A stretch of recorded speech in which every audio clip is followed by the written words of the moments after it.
Quand une offre d'emploi est très visible longtemps, elle attire des tas de candidats.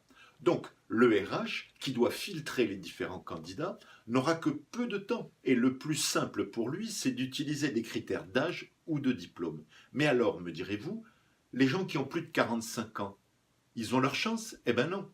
Si les critères c'est l'âge ou c'est le diplôme, les gens qui sont les plus âgés ou les moins diplômés auront moins de chance. Donc, la vraie question, c'est comment font des gens de plus de 45 ans pour répondre à des offres où il y a beaucoup de concurrence? Eh bien, c'est le thème de cette vidéo.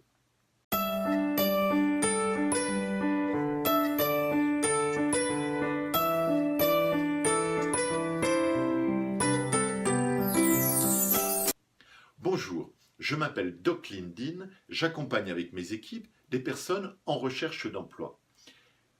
Aujourd'hui, parmi les chercheurs d'emploi, ceux qui ont plus de 45 ans ont des difficultés à retrouver facilement. Pourquoi?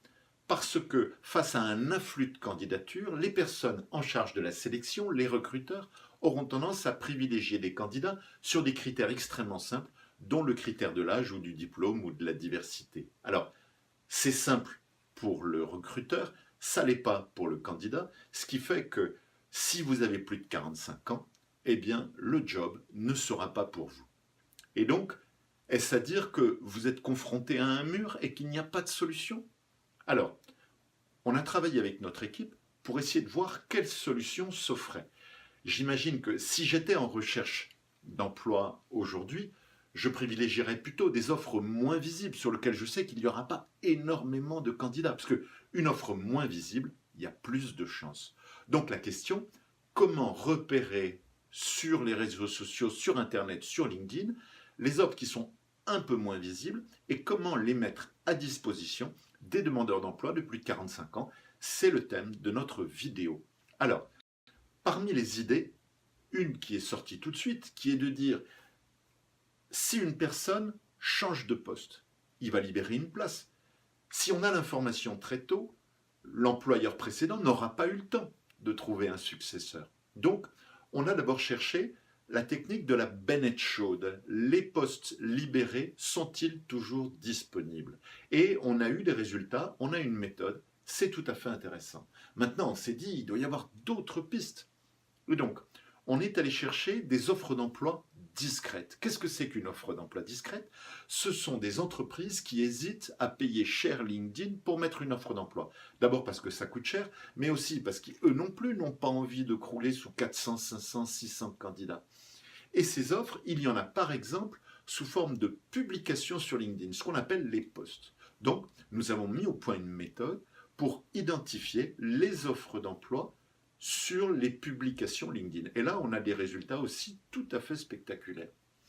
Troisième idée, on s'est dit, mais quand même, il y a des offres d'emploi sur LinkedIn, dans la rubrique emploi. Est-ce que certaines de ces offres seraient mal rangées?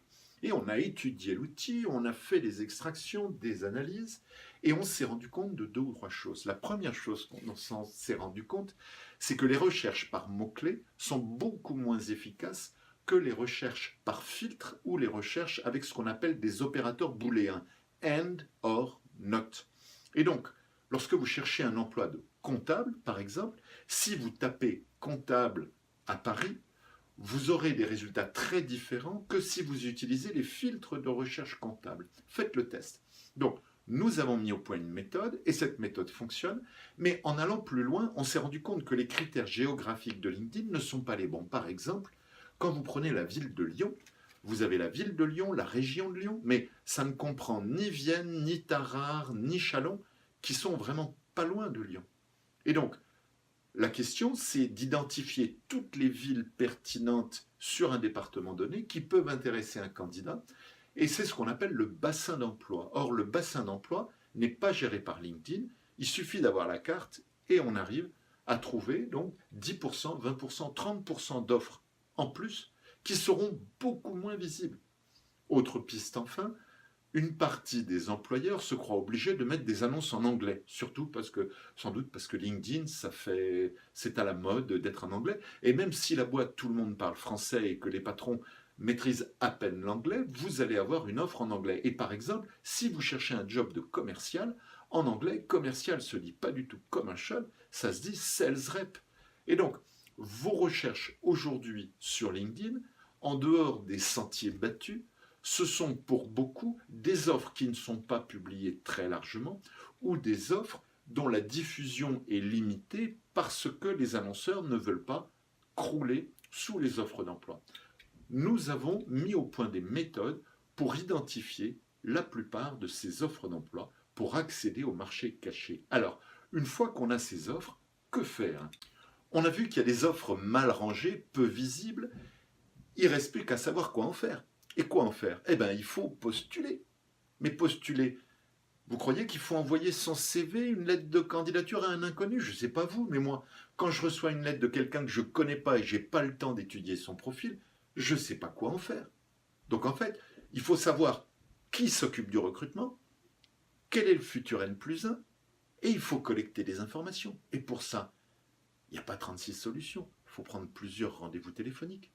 Vous me direz, tout le monde peut téléphoner, mais ce n'est pas si simple. Et il y a un vrai travail à faire pour savoir comment obtenir un bon rendez-vous téléphonique et comment, à partir de ce rendez-vous, obtenir une recommandation pour pouvoir passer la porte, passer le filtre et toucher directement le décideur. Vous voyez le tableau. On a une usine à trouver des offres disponibles. On a une usine pour apprendre à obtenir de bons rendez-vous téléphoniques et à obtenir des recommandations. Et on a une méthode pour collecter des informations sur la cible. Alors cette méthode, elle est simple. Ça consiste à inviter 25 personnes pour obtenir 5 rendez-vous. Tout le monde y passe. Les anciens collaborateurs, les anciens stagiaires, des clients, des anciens collègues de votre futur N+1. Vous êtes obligé de multiplier les contacts pour espérer collecter des informations utiles en l'espace de quelques jours. Parce que vous avez parfois une semaine avant que le processus de sélection ne se termine. Donc, il ne faut pas tarder. Et c'est pour ça qu'on arrive au moment fatidique. Le moment fatidique, qu'est-ce qu'on fait? Qu'est-ce qu'on fait une fois qu'on a toutes ces infos? Eh bien, il faut aller rencontrer physiquement ou sinon par téléphone votre futur N+1. Et il faut lui faire une présentation de 15, 20, 25 secondes qui lui donne envie de s'intéresser à vous et qui lui donne envie de vous recommander au RH qui s'occupe du recrutement. Et c'est de là qu'est née l'idée du chasseur de job.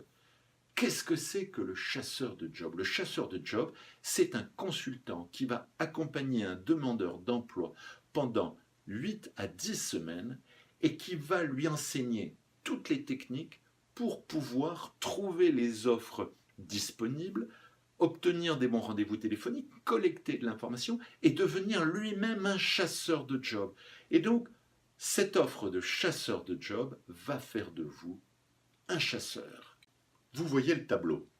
Un consultant qui vous appelle chaque semaine pendant 10 semaines et pendant 30 minutes vous alimente avec 3 à 5 nouvelles offres d'emploi, fait le point avec vous sur vos tactiques, vos méthodes et répond à toutes vos questions sur l'utilisation de LinkedIn ou la manière de présenter votre activité. Ce service, il coûte 450 €. Avant d'aller plus loin, regardons ce que vous coûte le fait de ne pas choisir le meilleur job. Un salaire un peu inférieur, allez, 600 € par mois de moins parce que vous avez dû accepter un job qui vous dévalorise un petit peu. 600 € par mois, vous avez 15 ans encore à bosser, ça fait 7 000 € par an, ça fait 100 000 € sur votre durée restant à travailler et peut-être 40% autant pour votre retraite. On est en train de parler de 130 000, 140 000 € de renoncement à un légitime salaire que vous méritez. Si ce n'est pas le salaire, ce sera le temps de transport. Vous avez accepté une offre à 1 heure de chez vous, alors que sans le savoir, il y avait des postes disponibles à moins de 10 minutes. 7h40 ou 7h50 gaspillées tous les jours en transport en commun, c'est de la qualité de vie, ne croyez-vous pas? Ça présente un coût. Et si vous avez dû accepter une entreprise moins respectueuse de ses salariés ou avec un job moins intéressant ou moins dans votre domaine de prédilection, ça aussi, ça a un prix. La liberté a un prix, la liberté de choix a un prix. Aujourd'hui, En renonçant aux techniques du chasseur de job, vous vous privez peut-être de salaire ou d'un confort pour aller bosser ou de l'intérêt dans le travail. Qu'attendez-vous pour devenir chasseur de job? C'est facile. Vous voyez le lien là à la fin de la vidéo. Cliquez sur le lien, allez sur le site, complétez le bon de commande et vous allez être recontacté par nos équipes qui vont vous faire rentrer très vite dans le programme du chasseur de job. N'hésitez pas, cliquez maintenant, offrez-vous la liberté de choix d'un job qui vous permettra sur les 10, 15, 20 prochaines années d'avoir une vie professionnelle la plus épanouie possible. Alors, à très bientôt!